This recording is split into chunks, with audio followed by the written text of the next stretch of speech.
नमस्ते बच्चों, आज हम किरातार्जुनीयम के 41वें श्लोक का अध्ययन करेंगे। तो 41वें श्लोक को आप देखिए। द्विषनिमित्ता यदीयं दशा ततः समूलम् उन्मूलयति मे मनः परेर्पर्यासित वीर्यसम्पदां पराभवो अपि उत्सव एव मानिनाम्। तो देखिए इसका अन्वय। यत् इयं दशा द्विषनिमित्ता ततः मे मनः समूलम् उन्मूलयति इव परै अपर्यासित वीर्यसम्पदां मानिनां पराभवः अपि उत्सवः एव। तो वो कह रहे हैं कि यत् जो इयं दशा, ये जो अवस्था है वो द्विषनिमित्ता आपको किस प्रकार से प्राप्त हुई है? द्विषनिमित्ता शत्रुओं के कारण उत्पन्न हुई है, या आपकी दशा शत्रुओं के कारण हुई है। ततः इसलिए मे मनः, मेरा जो मन है वो समूलम उन्मूलयति इव, मेरा मन मानो उखड़ सा रहा है, संपूर्ण रूप से जड़ से ही उखड़ रहा है। क्यों? परै, शत्रुओं के द्वारा, वीर्य संपदाम, शौर्य की संपत्ति ऐसे अपर्यासित, समाप्त नहीं की जा सकती है। मानिनाम, स्वाभिमानियों का तो पराभव अपि उत्सव एव, जो पराजय है वो भी उत्सव के समान, हर्ष के समान ही होता है। तो क्या कहना चाह रही है द्रौपदी यहाँ पर कि आपकी जो स्थिति है वो यत् इयं दशा, ये जो आपकी दशा है वो किस कारण से हुई है? द्विषनिमित्ता, शत्रुओं के कारण से हुई है। ततः इसलिए मे मनः, मेरा जो मन है वो समूलम उन्मूलयति इव, मानो उखड़ सा रहा है, जड़ से ही उखड़ रहा है। परै, क्योंकि शत्रुओं के द्वारा वीर्य संपदा, जो शौर्य की संपत्ति है उसको अपर्यासित, वीर्य समाप्त नहीं किया जा सकता है। क्योंकि मानिनाम, मानियों के लिए, जो स्वाभिमान को ही अपना सब कुछ समझते हैं, उनके लिए पराभव अपि उत्सव एव, जो पराजय है, पराभव है, वह भी उत्सव एव, हर्ष के समान ही होता है, प्रसन्नता के समान ही होता है। तो यहाँ पर देखिए द्रौपदी क्या कहना चाह रही है कि अपने स्वाभिमानी व्यक्तित्व का संकेत दे रही है कि कष्टों को देखकर व्यथित होने वाली वो है नहीं है। उसके मन में तो केवल एक ही मलाल है कि हमारी यह दशा शत्रुकृत है, अर्थात हमारा ये हाल शत्रु ने किया है। अतः वह स्वाभिमान रक्षण के लिए शत्रुओं से बदला लेना चाहती है। परे पर्यासित पद्यांश में ये बताया गया है कि यदि स्वाभिमान पर आँच न आए तो मनस्वी लोग दैवकृत विपत्तियों का सहर्ष स्वागत करते हैं। मानो ही महताम धनम, सूक्ति के अनुसार वे स्वाभिमान रक्षा को ही महत्वपूर्ण मानते हैं। इस श्लोक में यहाँ पर अर्थांतर न्यास अलंकार का प्रयोग किया गया है। क्यों? क्योंकि यहाँ पर विशेष का सामान्य कथन से समर्थन किया गया है।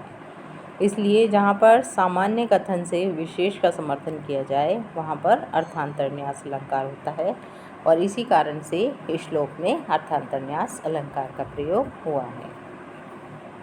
तो ये था 41वां श्लोक। अब इसके आगे देखिए बच्चों, 42वां श्लोक।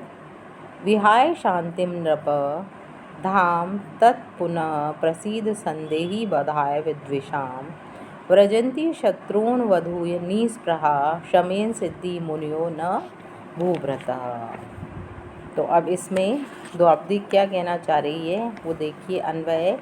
नृप, हे राजा, प्रसीद, आप प्रसन्न होइए और क्या करो? शांतिम विहाय विद्विषाम वधाय तत्धाम पुनः संदेही निस्पृहा मुनय शत्रून् अवधूय शमेन सिद्धिम व्रजन्ति भूभृत न। तो क्या कहना चाह रही द्रौपदी कि हे राजन, आप प्रसीद, प्रसन्न होइए, शांतिम विहाय, और शांति को त्याग दीजिए, छोड़ दीजिए, और विद्विषाम वधाय, जो शत्रु हैं, आपके विरोधी हैं, उनका वधाय वध करने के लिए तत्धाम पुनः संदेही, उस तेज को, धाम यानी उस तेज को फिर से संदेही स्वीकार कीजिए, अर्थात उस तेज को फिर से धारण कीजिए। निस्पृहा, जिसकी कोई कामनाएं नहीं रहती हैं। स्पृहा यानी जिस कामना से युक्त व्यक्ति, नि यानी नहीं रहती हैं, अर्थात कामना से रहित मुनिजन शत्रुन अवधूय, शत्रुओं को जीत करके, किससे जीतते हैं वो? शमेन, शम आदि जो गुण हैं उनसे सिद्धिम व्रजंती, सफलता को प्राप्त करते हैं। भूभृतः न, राजा लोग नहीं, अर्थात वो क्या कहना चाह रही है कि हे राजा प्रसीद, प्रसन्न हो जाइए और शांतिम विहाय, शांति को आप त्याग दीजिए, छोड़ दीजिए, क्योंकि विद्वेषाम वधाय, आपको क्या करना है? शत्रुओं का वध करना है। इस कारण से धाम पुनः संदेही, उस तेज को आप फिर से धारण कर लीजिए। क्यों? क्योंकि निस्पृहा, कामनाओं से रहित मुनिजनों को तो किस प्रकार से विजय हासिल होती है? शत्रुन अवधूय शमेन सिद्धिम व्रजंती, जो शम आदि गुण हैं उनके द्वारा शत्रुओं पर अवधूय जीत हासिल होती है, और वो लोग क्या करते हैं? सिद्धिम व्रजंती, सफलता को प्राप्त करते हैं। भूभृत न, लेकिन राजा लोग ये कार्य नहीं कर सकते हैं क्योंकि उनका ये गुण नहीं है।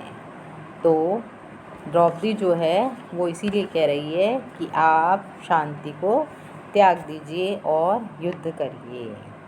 क्यों? क्योंकि वो कह रही है कि युधिष्ठिर के शांति धारण को और क्रोध को परित्याग करने को बुरा बता रही है। क्यों बता रही है? क्योंकि ये क्षत्रिय का धर्म नहीं है, और यह आपका समय शत्रुओं का नाश किए बिना ही क्रोध परित्याग करके शांति को धारण करने का नहीं है। और विषयों से विरक्त हुए वीतराग मुनि लोग ही काम आदि षड रिपुओं को जीत करके मोक्ष आदि की प्राप्ति के लिए शांति को धारण करते हैं। सिर पर शत्रुओं के चढ़े रहते हुए राजा लोगों को इस शांति की आवश्यकता नहीं होती है। उसके लिए तो उन्हें क्रोध को ही अवलंबन बनाना पड़ता है, सहारा बनाना पड़ता है, और इसी से उनकी सफलता भी प्राप्त होती है उन्हें।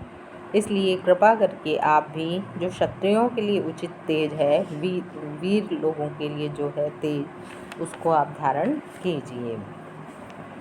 तो इसमें ये जो श्लोक है इसमें द्रौपदी क्या कह रही है कि युधिष्ठिर को उसके कर्तव्य का स्मरण करा रही है और बता रही है कि क्षमा, धैर्य व सहनशीलता सात्विक गुण हैं, किंतु वे सभी स्थितियों में उपयोगी नहीं होते हैं। अत्याचारियों के नाश के लिए क्षत्रियों को क्रोधपूर्वक उग्र रूप को धारण करना आवश्यक होता है, और शांति नीति मुनियों के लिए उचित होती है। मोक्ष को चाहने वाले तपस्वियों के लिए तो काम, क्रोध, मद, लोभ आदि आंतरिक जो 6 शत्रु हैं उन पर विजय प्राप्त करना आवश्यक होता है, किंतु बाह्य शत्रुओं पर विजय प्राप्त करने के लिए राजाओं को तो शस्त्र ही उठाना पड़ता है। इसलिए आप क्षत्रियों के लिए जो उचित धर्म है क्या कि युद्ध किया जाए, वह आपको करना चाहिए। शांति को धारण मुनियों की तरह नहीं करना चाहिए।